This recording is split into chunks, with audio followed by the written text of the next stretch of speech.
All right, the Cardinals salvaged their series against probably the best team in baseball, Philadelphia Phillies, on Sunday Night Baseball. We're going to talk all about our thoughts on the series, the recent injuries, Cardinals run of form. Should fans be concerned about a series loss here after their hot stretch recently? All that and more on this episode of Dealing the Cards. Again, welcome to Dealing Cards. I'm Josh, Andrew, and Sandy with me as well. Coming off a up and down series, it feels like. But again, it's the best team in baseball, and it feels like the Cardinals. I mean, Saturday night's game was pretty rough, but overall, I felt like they kind of held their own this series as much as you could against the knowing that you're clearly the inferior opponent. But again, we're a Cardinal centric podcast, go live twice a week. We have an exciting episode coming up with Jeff Jones on Wednesday of the Belleville News Democrat. So that should be a fun one. So if you want more Cardinals episodes where we talk to players, writers, and just talk shop, make sure to subscribe to the podcast. But I want to start with Sandy here. Sandy, what is like your main takeaway coming out of this series against, again, what I think is the best team in baseball that is loaded offensively? It probably is the best rotation in baseball right now. And their long reliever should be their fifth starter, not Taijuan Walker, and then an elite bullpen. And their defense just plays like a gold glove defense anytime the Cardinals face them, apparently. So how are you feeling coming out of this series against an opponent that really is a World Series favorite right now? I mean, honestly, I don't have a ton of complaints. It felt like the Cardinals really did fight. It felt like they were in most of the games. It was unfortunate the Cardinals weren't able to do much with runners in scoring position this series. I think they went like 2 for 15.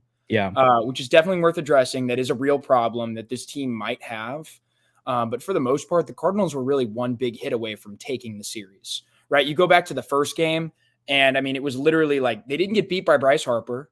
They didn't get beat by these big bats. They got beat by Edmundo Sosa, who he has been mashing all year. I'll give him that. But like, he's not the scariest hitter on this team. And he just happened to absolutely park maybe the most hung slider I've ever seen out of Miles Michaelis's hands in the center field stands, like, 430. We should have kept that guy, right? Surely. Well, you know what? I'll take the trade we made because JoJo was a huge part of the Cardinals even being in anything this series. And so I think the Phillies look at him and they say, wow, we really wish we had him on our roster too. But I'll say, I think it was overall a positive series for the Cardinals. The nice thing is, while we had to face a really tough team, we still got a game. And some other teams that are in the race with the Cardinals, like the Giants and Cubs and Padres too, have struggled recently. Yeah, I think the Padres had a good series, but the Cubs and Giants lost more than we did. So the Cardinals have a playoff spot right now. They are in sole possession of the third wild card, which is absolutely hilarious when you think about all that this team has gone. So no complaints.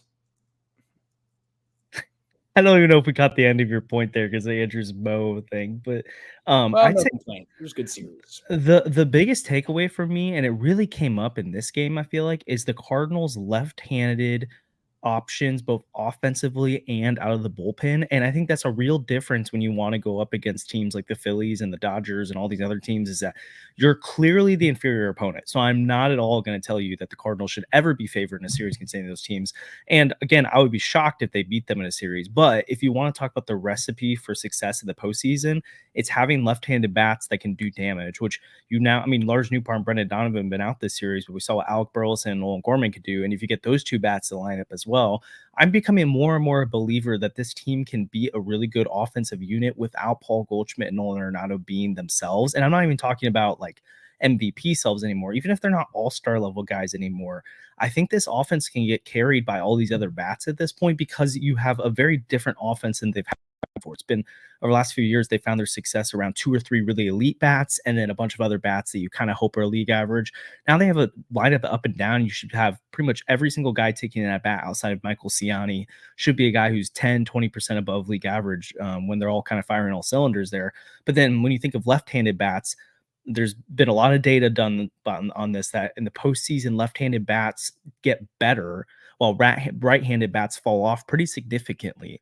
And so for the Cardinals, they have that recipe, and that's something you've seen has carried the Phillies in the postseason, where until this year, the Phillies haven't been a good regular season team, but they have those left-handed bats that can do damage in the playoffs. Again, it's a different level with Bryce Harper and Kyle Schwarber and Bryson Stott rising up compared to Nolan Gorman, Lars Nootbaar, Brendan Donovan, Alec Burleson. But again, it's a part of the recipe. And then again, the big thing I think is now the Cardinals can go to their bullpen and they can turn to JoJo Romero, Matthew Liberatore, and John King, who are all three really effective left-handers out of the pen. And then honestly, when you get to the postseason, you could have Steven Matz in there, you could have Zach Thompson, you could just have a lot of guys that when you go up against the Phillies, when you go up against the Dodgers, you can throw JoJo at Shohei Ohtani and Freddie Freeman. You could throw JoJo King or Libby at Bryce Harper, Kyle Schwarber, Bryson Stott. And we saw they shut them down in the big moments in the series. That outside of yesterday's game, the Phillies offense really didn't do a whole lot against you. It felt like playoff baseball, and the Cardinals really beat themselves in this series. They really, I mean, game one, that was really frustrating. I feel like the Phillies won that game, but the Cardinals could have turned it. Game two, they clearly lost. This game, they almost gave away. They really should, I thought the Cardinals played better today. So my main takeaway is they have the rest. Again, I'm very much a believer right now. This team is a playoff team. They can add the deadline and strengthen up a little bit more. And then they have the sneaky tools to be able to make an upset in the postseason. But I'm not going to bank on it by any means. I mean, if they made the postseason, I'm not going to pick against them because I want the Cardinals to win. But I would if I'm an observer, I'm gonna be yeah, the Phillies should win this series. The Dodgers should win this series. The Braves should win this series. But the Cardinals do have some really interesting pieces.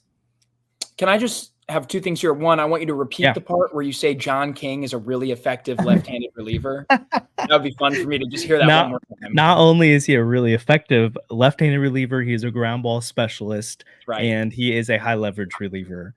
So, that's right. That's really exciting. So, hey, the circle of trust right now, can we for sure put in 5 guys now? Can it be I think so. JoJo? I know Kittredge has been a little bit shaky, but I think it's too early to take him out. Helsley, obviously, Matthew Liberatore and John King, I think all belong in there. And then maybe you could kind of make an argument for Ryan Fernandez. I feel like he's been pretty decent too. So that's pretty fun. It just feels like Cardinals bullpen the last few years. It's you're praying for 1 or 2 guys to be good. And now it's been the Wild West. Especially the middle innings. It feels like every year the Cardinals have some good closer. It's been Helsley consistently for a little bit now, but it's you had the Alex Reyes year and the Carlos Martinez year, and it feels like every year they figure it out for the 9th, and it's someone who ends up being really, really good. But those middle innings are just the Wild West. You have no idea what's going to happen. The Cardinals could be up 4 runs, and then I turn around, and all of a sudden some no-name guy who we pulled up from AA has given up 7, and it's all the game's out of hand. But now it feels good. A guy like Seth Elledge or something like that, or Cody Whitley, and all of a sudden it's why is this guy on the roster? And I haven't asked those questions this year. This bullpen. My second question was going to be, if John King and Matthew Liberatore are legit left-handed options, is this the best bullpen in the National League, or at least is it in the top 2 or 3? Oh yeah, I don't even have to look at the other ones to think about this because it's so rare to have a bullpen that deep. Now again, guys can be hit or miss, and as much as I'm throwing John King in the mix now, and I'm throwing Liberatore into the mix. Liberatore I'm completely sold on as an elite reliever. I think he's got the stuff, and honestly, I kind of get why they keep wanting to throw him in the rotation because you look at his stuff and you're like, this guy would be an awesome starter if he could figure it out, and he doesn't. So, but I want to get to Andrew. What are your thoughts on the series? And also, I'm seeing some comments come through about potential roster moves and trades they can make. We'll get to that stuff when we talk about some of the injuries and roster construction stuff. But we just want to quickly, again, debrief this Philly series. So, Andrew, what were your biggest takeaways from the series?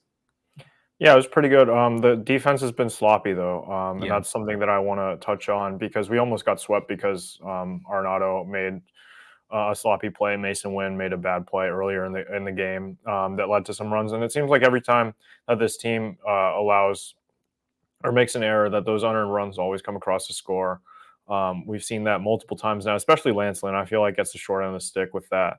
I think he gave up 4 runs today. None of them were earned. He didn't give up a single earned run, and I don't think he did last start either, where he was charged with a loss. So it's been rough to see that.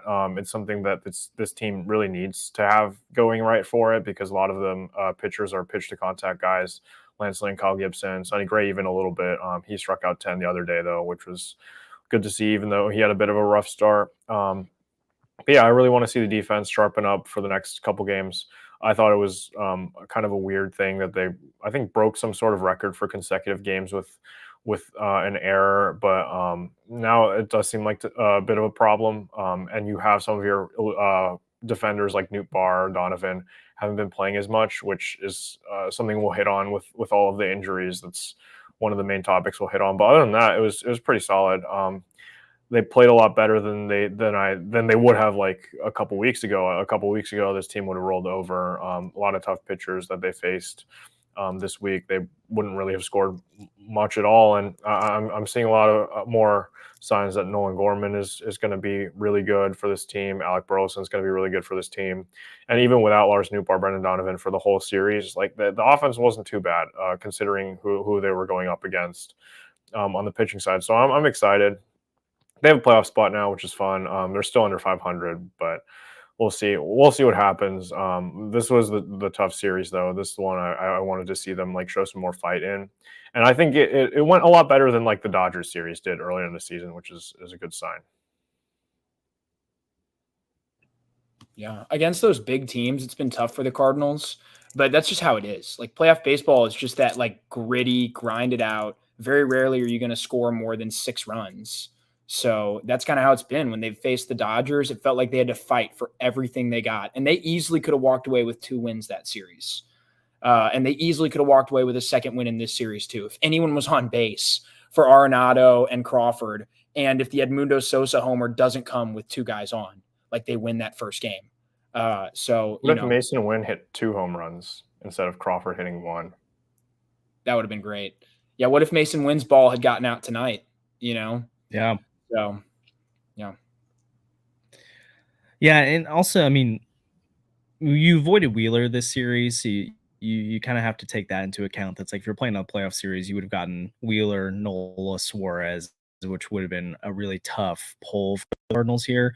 But I even think back to that Dodgers series; they were super undermanned. Where you're without Lars Nootbaar, without Keeney Middleton, you're without Sonny Gray, you were without Tommy Edman. And I feel like they competed well in that. And outside of this just really bad stretch they had where they lost 8 in a row, and before that they're struggling pretty hard. I feel like this team is one of the big differences I see between last year's team and this year's team is like even today when they were making errors and kind of shooting themselves in the foot, they still stayed in the game and found a way to win. When I feel like last year's team, it's like when anything went wrong, they kind of folded. They weren't really a team that, and again, I don't know how much of that's a personality thing versus just like kind of the vibes of the clubhouse. It felt like the year started out with they couldn't get a lead because their rotation would give it up immediately.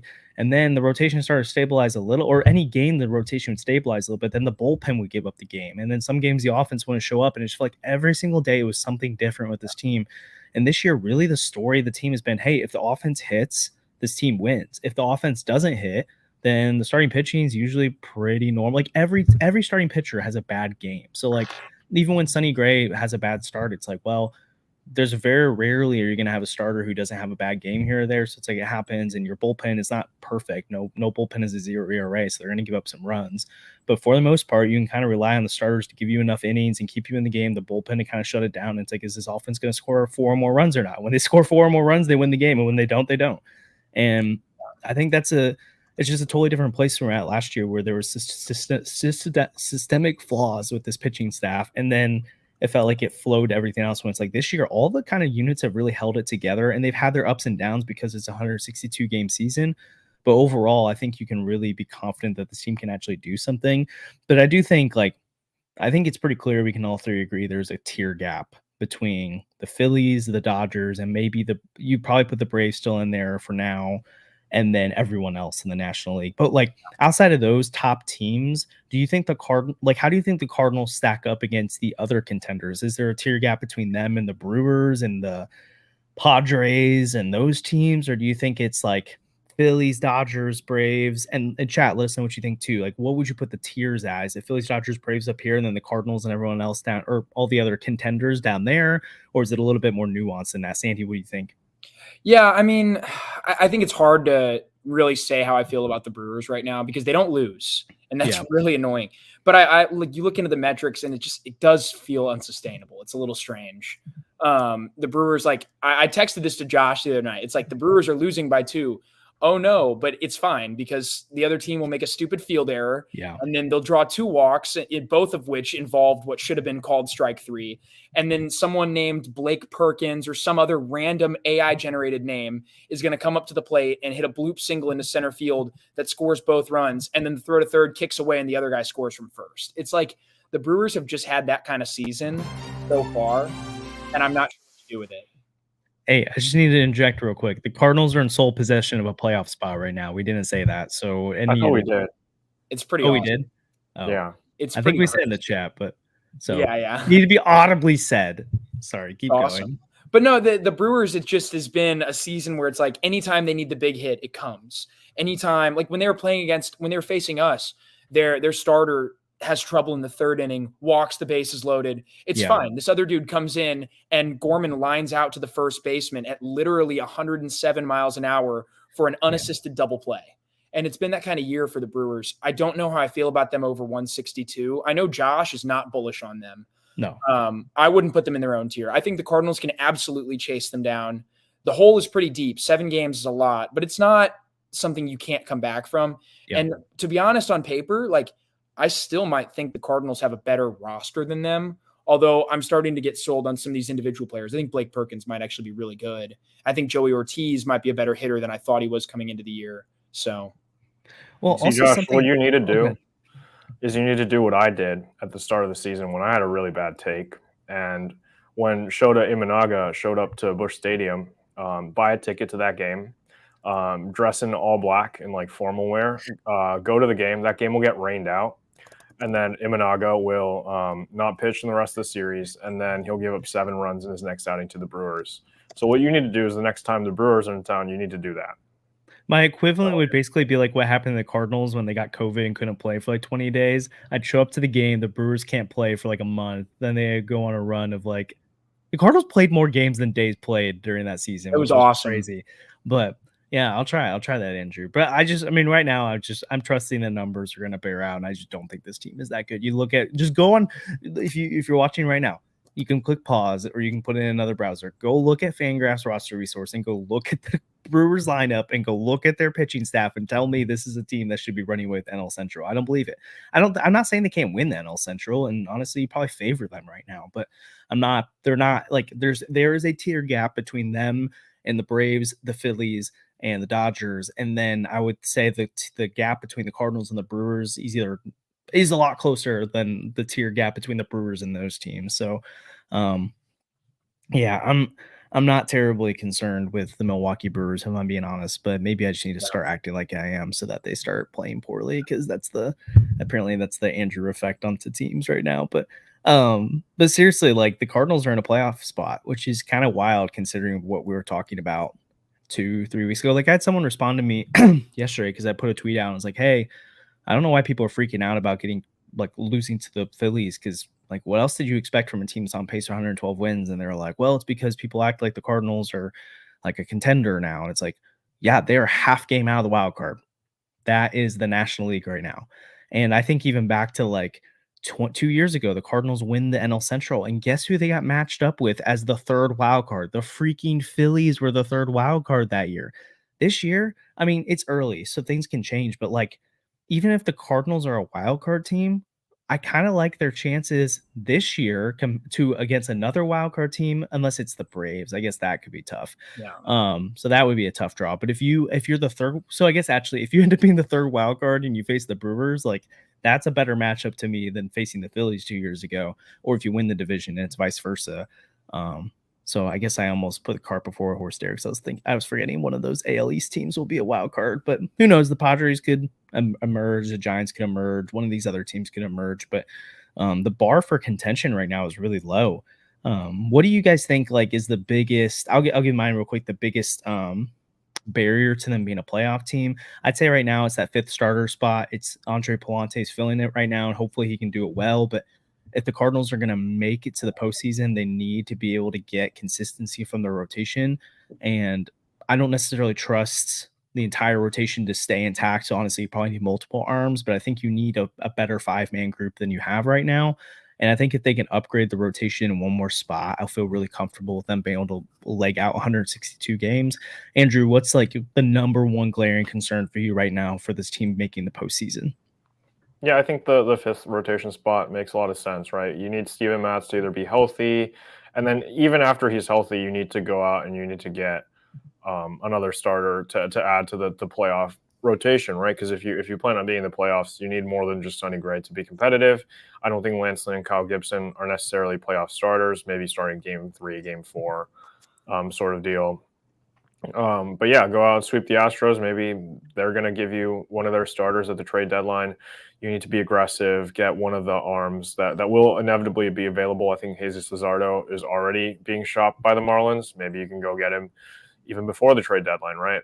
And I don't know. I think Palante is fine as a starter. His first start was really good, and we'll see more of that on Tuesday, I believe, against the Astros. But I think I'm okay with it for now. I just think that this team is like one big injury away from just completely falling out of contention because Mm. like we've already lost Lars Nootbaar. We don't know how long he's going to be out, and he's supposed to be one of the key bats at the start of the lineup. Brendan Donovan, I don't know what's going on with him. He hasn't been put on the IL yet, but he's missed 3 games in a row. And that's a key part of your outfield defense, key part of just like keeping your team going, right? Because was batting leadoff most of the time. I'm fine with Mason Wynn doing that right now, but right now, because of those injuries, Dylan Carlson's getting a lot more reps. He's been absolutely terrible. You're giving more reps to guys like, I don't know, even Brandon Crawford had a good game the other day. I don't think he's going to get more playing time, but like Matt Carpenter is going to be in the lineup a lot more as a DH with Burleson in the outfield. And it's just like you're one big injury away from having to play like, I don't know, Jose Fermin every single day. And that's not necessarily a recipe for success. You need to make sure that everyone gets healthy, get back onto the field. Because there's just too many injuries right now. Too many guys are not available, and I feel like top to bottom, you look at the lineups they've been running out the last couple of days. It's not like they're benching a top hitter on their team. Like sometimes Nolan Arenado won't play, but like it's just like you don't have any bodies to fill in the lineup right now. Carlson has to play. Carpenter has to play. Fermin's going to bat second and DH for whatever reason. Just because you don't have anybody else that can do it, and it's kind of frustrating. Yeah. I mean, I'll be honest. I think the biggest barrier is the injuries. Yeah. This is something I've wanted to address for a little while now. And the Cardinals, it feels like we get bad injury news like twice a week. Yeah. And it's actually shocking because the injuries have piled up, and May has been so successful for the Cardinals, which is crazy. You know, I mean, it's nice to hear Cody just put in the chat that Riley O'Brien might be on his way back. I was worried he was going to miss the season at some point, but the Cardinals this offseason acquired 3 big relievers that we were all pretty excited about. Literally one of them has thrown more than 1 inning for the team, which is just really unfortunate. And Kittredge has been great, but like this bullpen is among the best in baseball. How much better is it if Keenan Middleton and Riley O'Brien are healthy and productive? Because at that point, you could be sending Riley O'Brien up and down. You could be optioning other guys. You know, John King could have been sent up and down early in the season. Even a guy like Kyle Leahy, who I really like, but that would have been really nice for the team. And then on top of that, obviously the Contreras injury was so bad. I did tweet when Contreras went down. I said, May 7th is the day the Cardinals died. I said the 2024 Cardinals were dead. I thought there was no way they were going to contend because Contreras was legitimately an MVP candidate before the injury. Yeah. And to see him go down was absolutely devastating. But it's not just that. Nootbaar is now, it's his second stint on the IL this year. We don't know what's up with Donovan. He hasn't played in 3 days. I am a little bit worried about whether he could hit the IL at some point soon if they want to grab another spot. Like if you know Donovan's not going to play in the Astros series, maybe you retroactively put him on the IL to a few days ago. Yeah. And then you get an extra spot, but that means he can't play in the Colorado series either. The bench is really short, and that's because of the injuries. Like the Cardinals bench is terrible. And they said that today on the national broadcast. They said the reason the Cardinals should not ever want to go to extra innings is because we don't have anybody off the bench. Yeah. The bench literally consists of Crawford, Carlson, and Fermin right now, and Carpenter. That might be the worst bench in baseball. Like, it's really tough. And that's what happens when Tommy Edman, Wilson Contreras, all of a sudden, Nootbaar, Donovan, all these guys are missing time, and Walker and Scott were so bad you had no other choice but to send them down.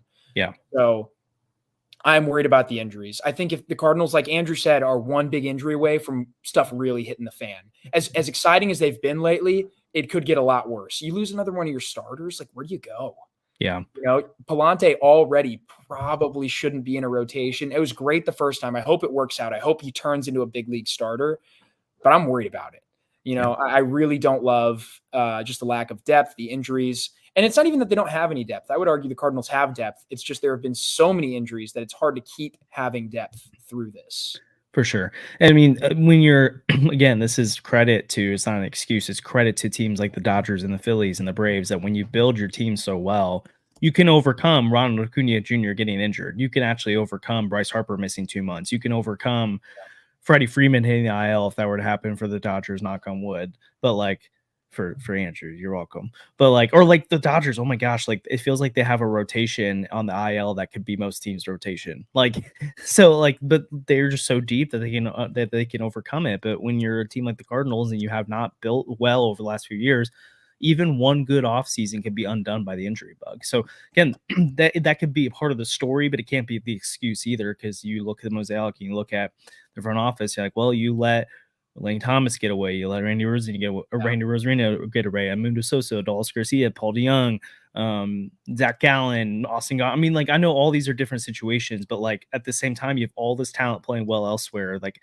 some point, that's kind of on you that the depth's gone. It was impossible to keep all those guys, but at the same time, it's kind of on them. So you'd like that too. I do think at some point you start to see Walker back, so that makes me feel a little bit better about reinforcements. Yeah, the homer, which is helpful. But I mean, I'm kind of getting to a point. I've heard some people talk about it. I think it's interesting. You might just need to get to a point where you just kind of let Walker hit and you take the results and you hope he grows into the power at some point. Because he just kind of seems like he's going to be a ground ball guy, which kind of sucks. And it diminishes his ceiling a little bit, but it doesn't mean he can't still be a really productive player. And at this point, the Cardinals need production.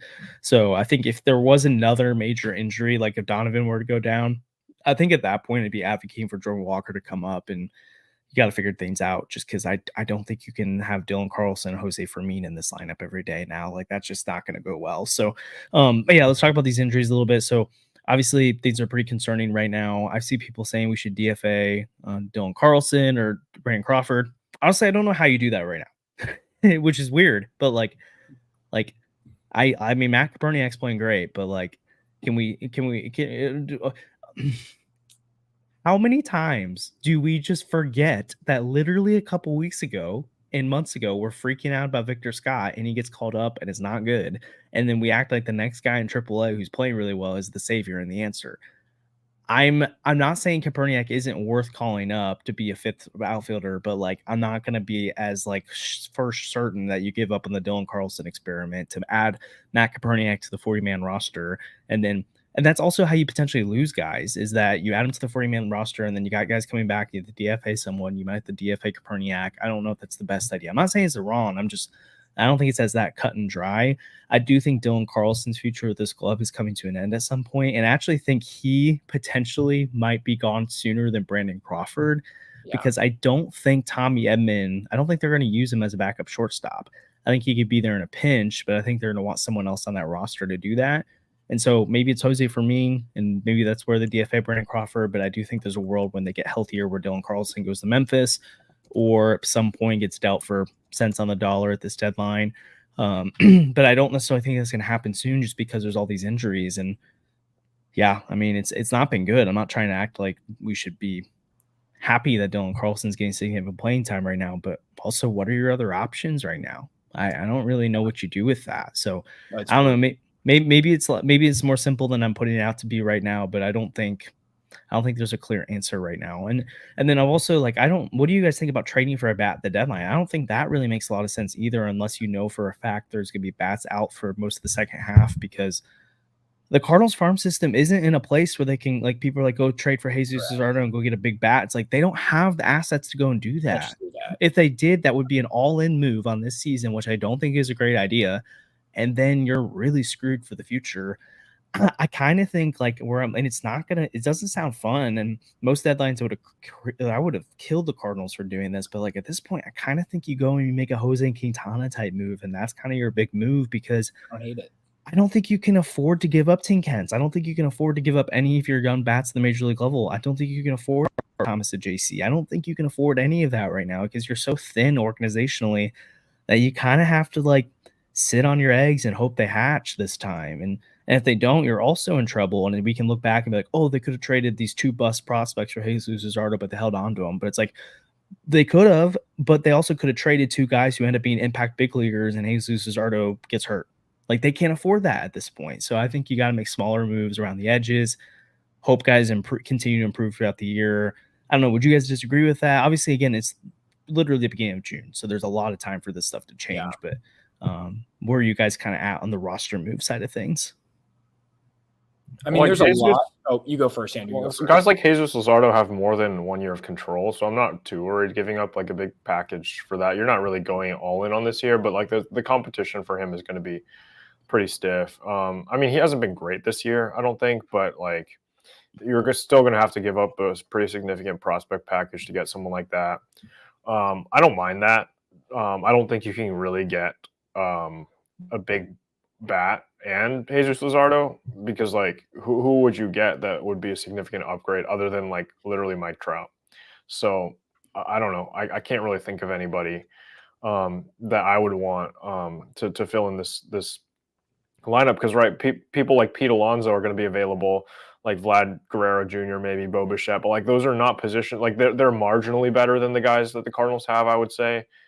Maybe Vlad Guerrero Jr. isn't even, because he's been almost as bad as Paul Goldschmidt so far, so I don't even really know. But like you're marginally better, but like the ceiling of Mason Wynn and Bo Bichette, who's been just terrible as well. Like Bo Bichette has a higher ceiling, but you're not really getting that much better. And you're going to have to give up a huge package for someone like that. So unless you go out and get a premier center fielder, and I can't think of anyone else except for Mike Trout that might even be available, and I don't think Mike Trout's going to be available either. Like it really doesn't make a lot of sense to go out and do that at this point. I think going all in on like a big arm would make a lot more sense. There's also buy low guys like Reed Detmers, who just got sent down to AAA, who I'm very interested in, because it seemed like he was the Angels' like prize prospect. They were never going to trade him for anything, but now I don't know. Who knows how that's going to go? He's been completely terrible for them this year. Patrick Sandoval, same boat. Some of the Mets arms, Manaya, Quintana, Luis Severino, I'm seeing in the chat, would also be great. Just go out and get someone with high upside. I feel like Jesus Luzardo might be like the riskiest play, and I feel like that's not something that the Cardinals tend to do. But there are guys that you can go out there that will make an impact that won't necessarily cost that much. Someone in our like Red Bull Ranch chat proposed Reed Detmers for Dylan Carlson. That would be great, except I don't think the Angels. I think without Ohtani, finally the Angels are realizing that they have to rebuild, because they are just not a good team, right? And they don't have Mike Trout either. They're worse than the A's. And I don't think Dylan Carlson helps that at all. So, yeah. I don't know. Maybe a different package would help make that work. Throw Carlson in just because the Angels are all hurt and they need some outfield depth to survive the season. But like he's not going to be the headliner in a deal like that. But yeah, I think there's a lot of options that you can go out and do. And you don't necessarily have to go out and getting a big bat makes no sense to me at this point, I feel like. Yeah, what do you guys think about? I mean, I keep seeing it floated out there, the idea of going after Tommy Pham. I don't really think it makes a ton of sense. Go after Paul DeYoung and just trade Crawford for him. I just don't think those guys make us better. And I am assuming that by the trade deadline, the bats are going to be healthy again. Like if Wilson Contreras, it's a different conversation if they're not healthy. Yeah. Like if you get Wilson Contreras back at catcher, suddenly you never have to see Pages again for this season, and Pages can just be ready when he's ready in a year or two. That's fine. If Edman is back, you have all the depth you need at both shortstop and in center field. Assuming we get Nootbaar back and he's not hurt for a third or fourth time by this point, like that really stabilizes your outfield. You probably never have to see Dylan Carlson again. And Brendan Donovan's going to give you more depth too. And I would be happy with that. And that would be enough for me. And at that point, you can move on from Dylan Carlson, and then you can call up a Koperniak if you want. Like, that's fine. Koperniak could be a decent fifth outfielder. Also, I think one reason, like, I'm not that hesitant to call up a guy like Koperniak or Nick Dunn. Oh, Nick Dunn would be so fun. He's having another good year in the minors, and no one cares about it except me, which is so sad.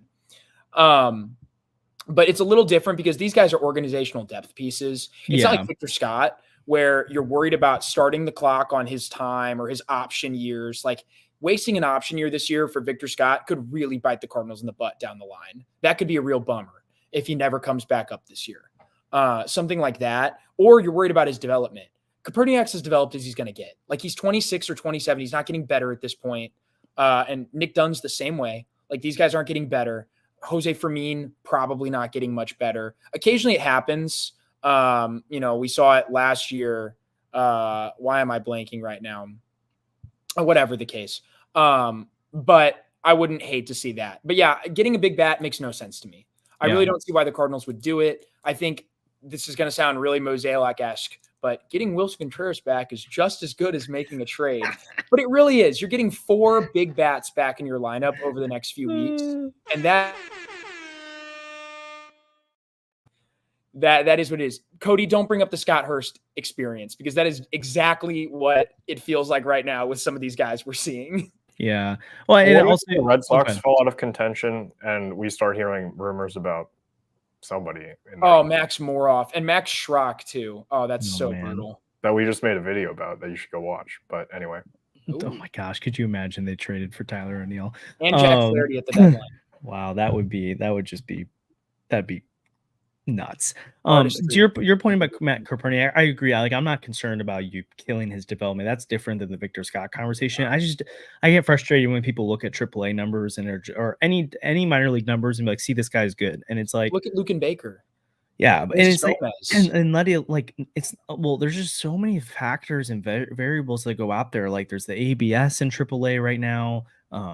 Like, guys, when you're in the minor leagues, you're not just like, it doesn't sound like it makes sense, but it does. They aren't just there to put up numbers. They're there to get better as players. And so you can have a guy who's a 220 batting average, but he's the guy who's really improving for the future. And you have a guy that's feasting with a 300 batting average, but the starter, like, they just conveniently keep getting changeups low in a way that they can kill, because the starter they're facing that day is working on his changeup. And so this guy feasts. Like, it's just not that simple. But when you get to the major league level, that's part of the reason there's such a gap, because it's no longer about, hey, I'm trying to get better as a player. It is, we're trying to win this at bat. We're trying to win this inning. We're going to exploit you any way possible. We're not trying to care about your development anymore. I'm not going to give you a pitch to hit because I'm working on my curveball. I'm trying to get you out. And so, again, like, Kopernik could be a helpful fifth outfielder, but I just sometimes get frustrated when people just briefly glance at numbers. And it's like, I mean, I do this too, though. And it's like, we've never watched this dude play. And I just look at his MILB baseball page and I'm like, this guy's a really good player now. And it's like, the guys who watch him keep telling you they're not a good player. But then we're like, you're an idiot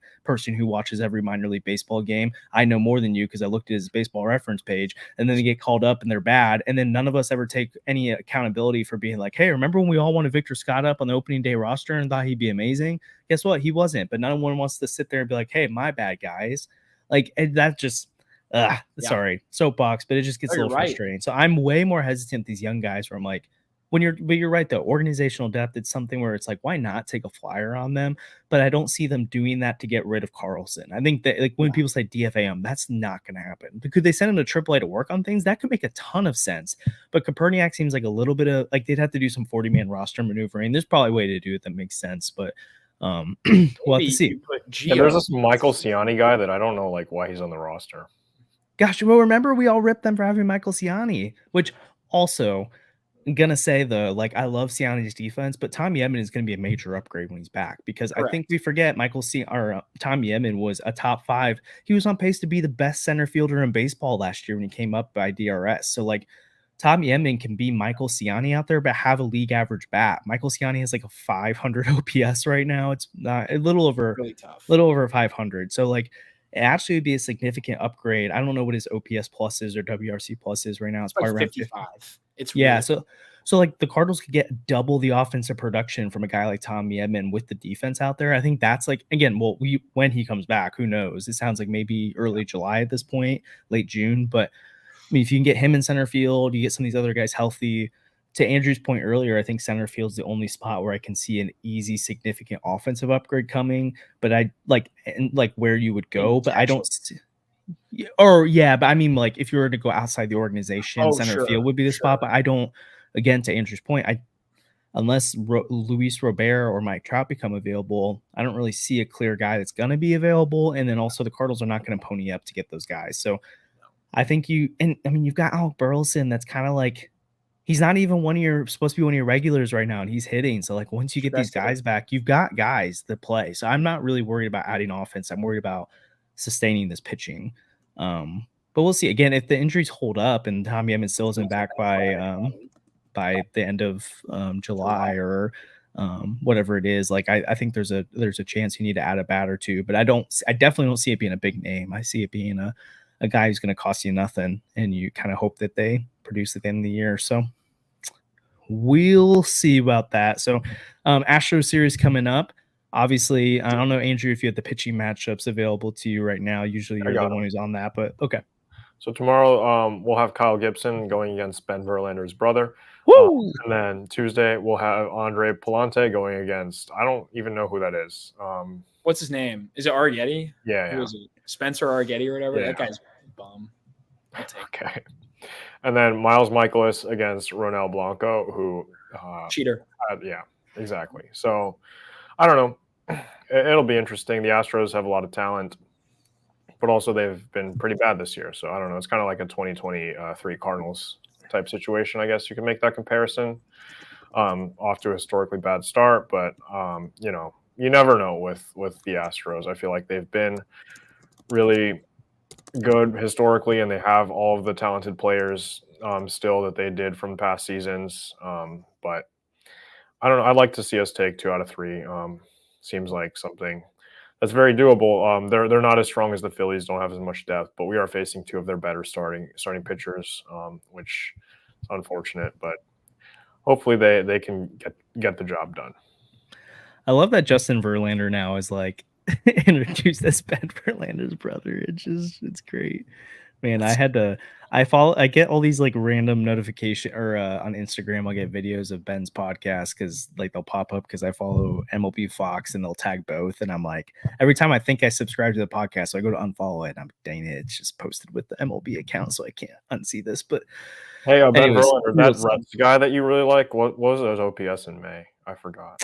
Yeah, we should put together a video narrative on the fall and the fall of Ellie De La Cruz, the rise and the fall of Ellie De La Cruz, but the rise is only like 1 minute long because it was 1 week. Literally both seasons is like one good week and everyone's like MVP and then he falls off. And then Ben Verlander saying you can't have the All-Star game without Ellie De La Cruz when he had literally been up for less than 2 weeks. Yeah, he leads all of MLB in stolen bases. Do you know what else he leads all of MLB in? Oh no. Strikeouts. He does. He's got like 77 or 78 now. I'm gonna hold off a little bit longer, but I just cannot wait to start being like, hey Reds, aren't you in last place? Hey, isn't Ellie De La Cruz like not good? Like, hey, how about your whole team that was supposed to be amazing this year? Because they all want to like they all just want to pull up Jordan Walker being in AAA, and I'm like, have you looked at your team? Because you should not be talking right now. And they'll cite injuries, and then they forget that they're talking to the Cardinals. Yeah. Oh my gosh. That's before we go. Go ahead. Well, before we go, I wanted to say one thing that I was thinking about while I was watching the game tonight, and it felt like a good time to bring it up since we're talking about roster construction and kind of ask your opinions on this. Yeah.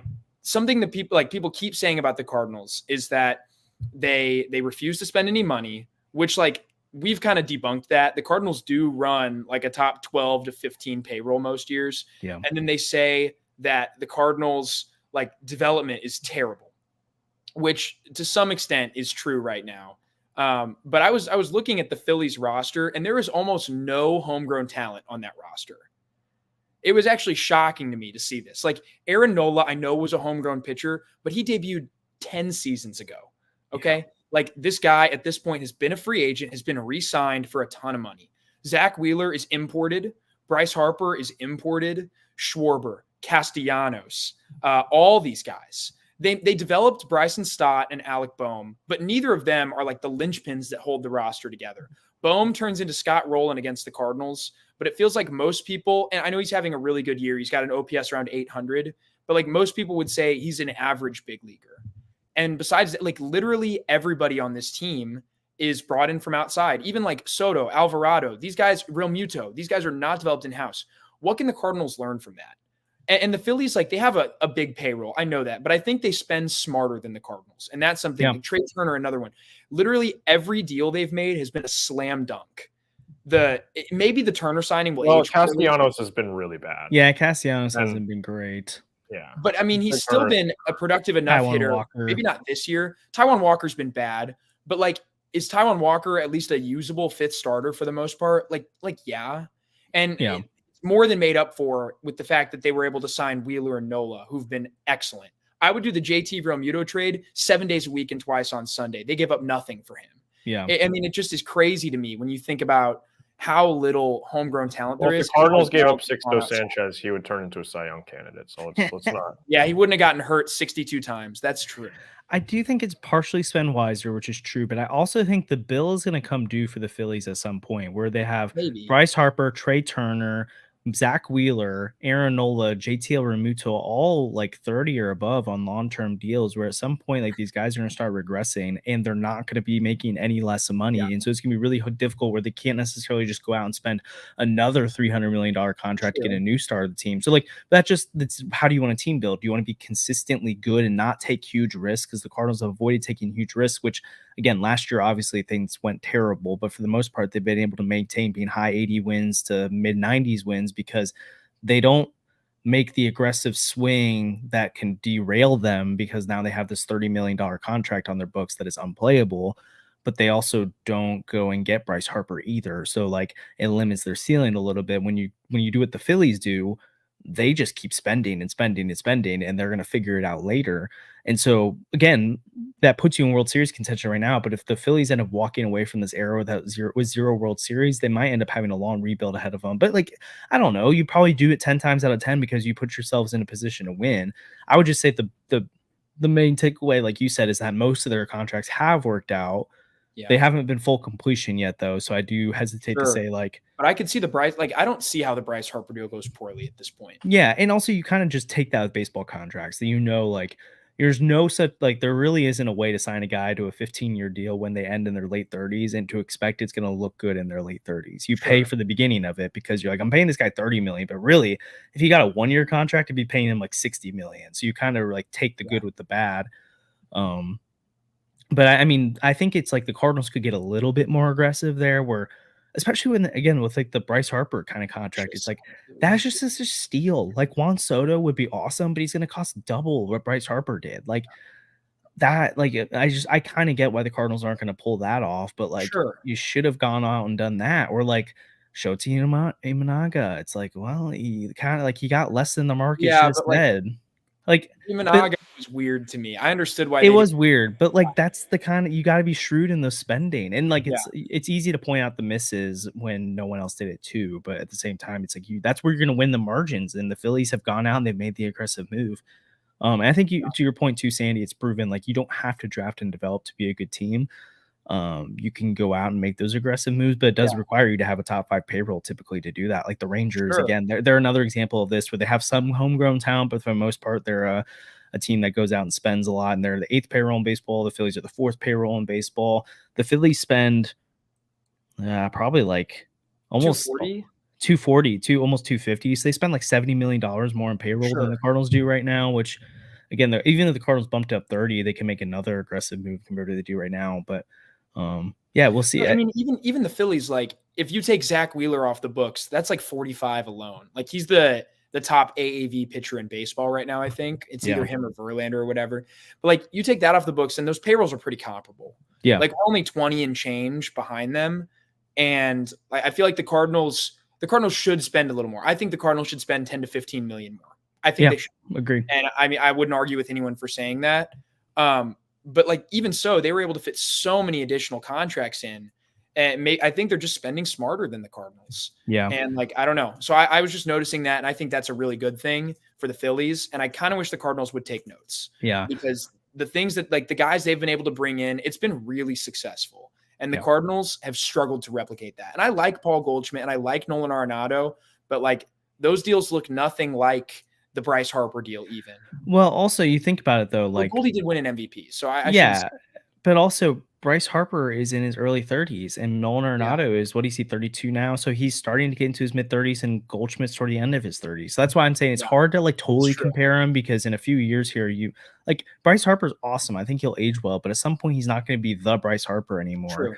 But again, I think his contract's the anomaly here because you're not going to get someone on that good of a deal Yeah, anymore. probably never again. But like I think this conversation would feel a little bit better if Nolan Arenado and Paul Goldschmidt are playing like they should, because then you could be like, hey, they've got 2 superstars on superstar contracts. You have to pay on that. You've got Wilson Contreras, who makes $18 million a year, but is a catcher and is one of the best hitters in baseball. I think that's actually kind of a steal right now. Yeah, it is. Sonny Gray, who I know his contract's going to go up, but like they spent on that.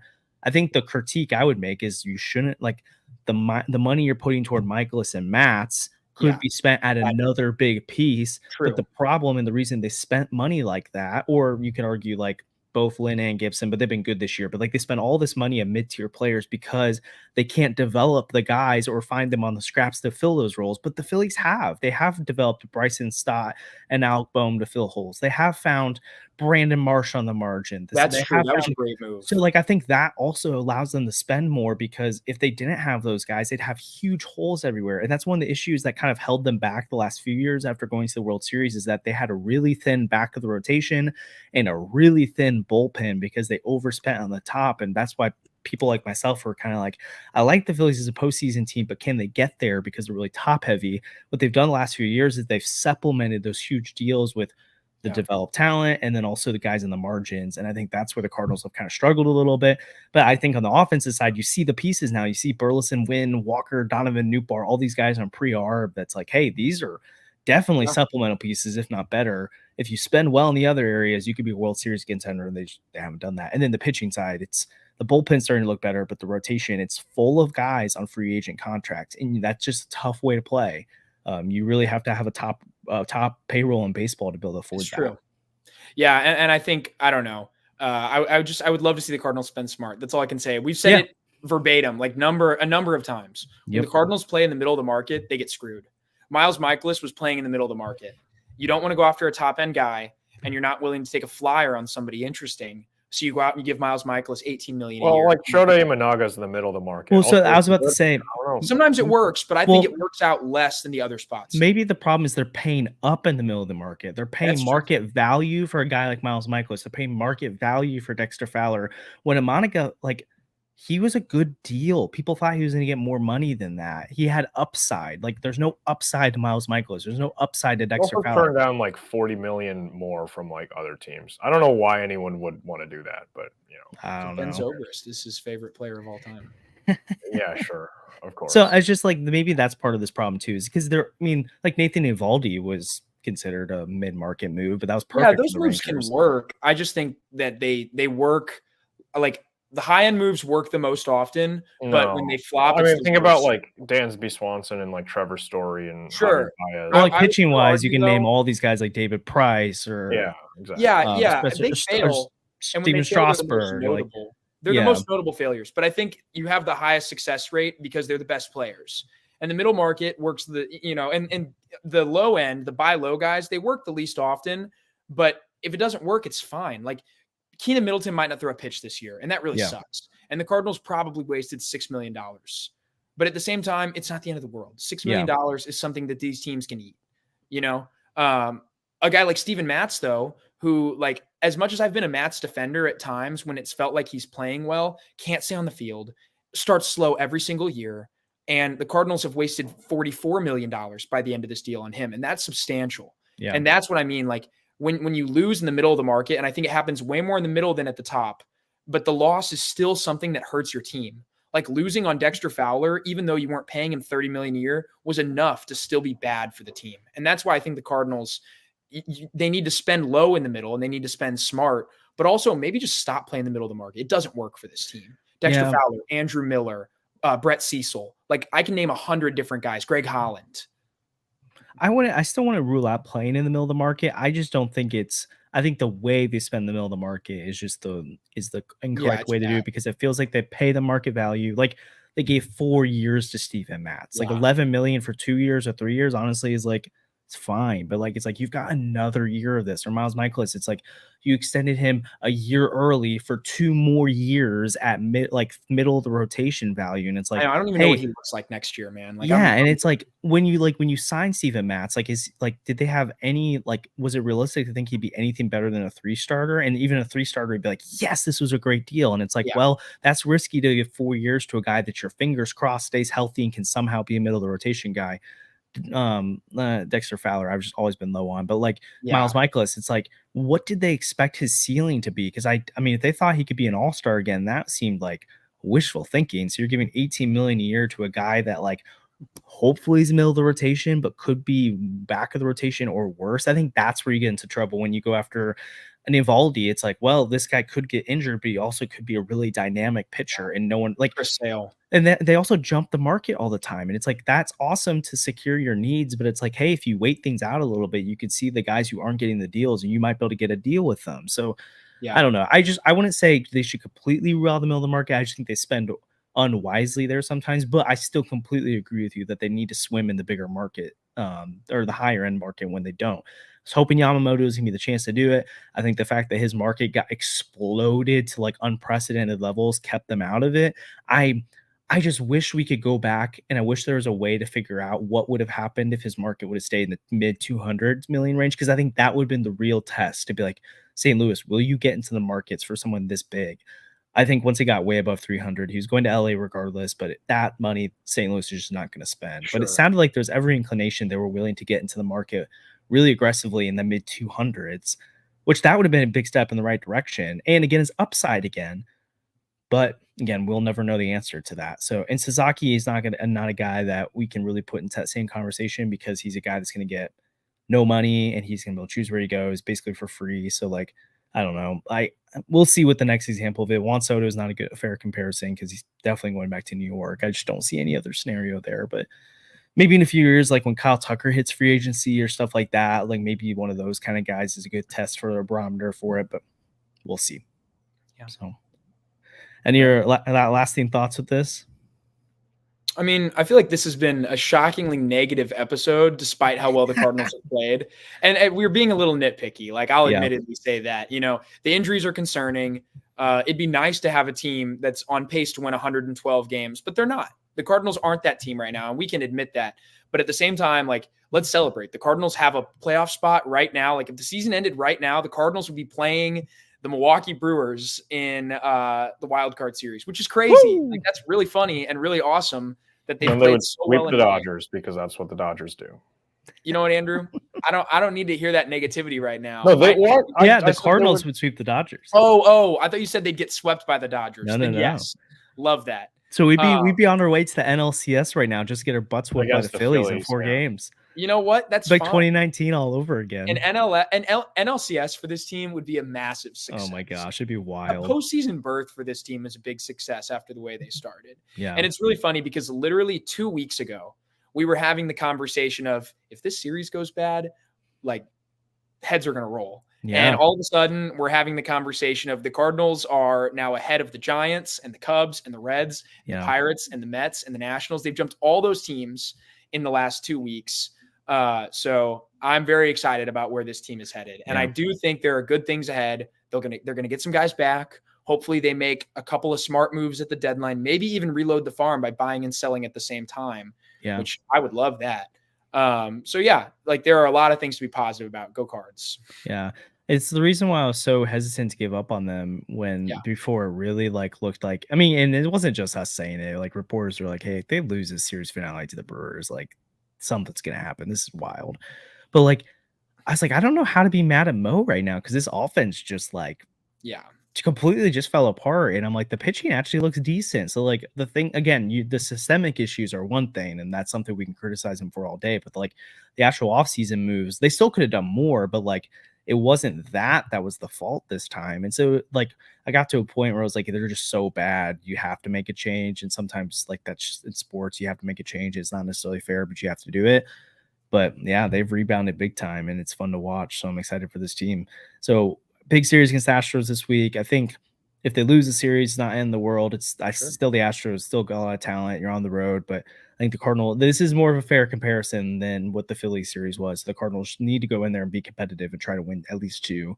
And then, they've got a stretch after that against some pretty beatable opponents. You have the Rockies, I think the Pirates. I feel like you have another team coming to home that's not super competitive. So we'll see what happens with this. Again, they're not very competitive. Oh yeah, the Cubs. Yeah, they're awful. So man, I wish you need a graphic of the NL Central standings right now, because it also, just if you want to feel good about yourself, just go read Cubs Twitter and Cubs blogs right now. The things they're saying about their offense, it's like, man, are they like St. Louis from 3 weeks ago? This is wild. It's worse. Like, the negativity and brain rot on Cubs Twitter is crazy right now. They are so mad. It's amazing. I love it. Well, we'll be live with Jeff Jones on Wednesday, which is really exciting. So good to have Jeff back on again. Between now and then, obviously, if this is your first time listening, we'd love if you subscribe, like the episode. If you're listening now, it helps us out a ton. If you're listening later in audio, like and subscribe as well. It helps us out. And yeah, we're excited to see what happens with this team over the next week. Until next time, it's been another episode of Dealing the Cards.